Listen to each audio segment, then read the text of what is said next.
Welcome to the legal stories. And daily మనం చదవడానికి, news చదవడానికి టైం ఉండదు. అండ్ పేపర్ చూడడానికి టైం ఉండదు. అండ్ వినడానికి టైం ఉండదు.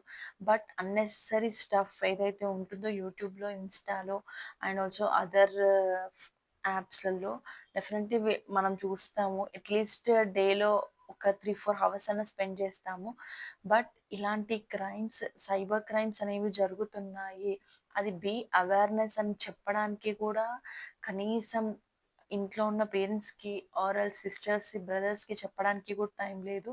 Please aware of that. ఎందుకు అంటే ఇప్పుడు ప్రస్తుతానికి లాస్ అవుతుంది ఎవరైతే రిటైర్డ్ ఎంప్లాయీస్ ఉన్నారో, మనీ ఎవరైతే బ్యాంక్స్‌లో ఎక్కువ హ్యాక్ చేస్తున్నారో అండ్ ఆల్సో ఇందులో బ్యాంకర్స్ కూడా చాలామంది ఎవరైతే అక్కడ ఎంప్లాయీస్ ఉంటారో వాళ్ళు కూడా సైబర్ స్కామ్స్ చేయడానికి చాలా ఆహ్, ట్రెండింగ్ అండ్ ఆల్సో వాళ్ళు ఇంప్లిమెంట్ చేస్తున్న ఐడియాస్ కూడా చాలా ఎఫెక్టివ్‌గా ఉన్నాయి.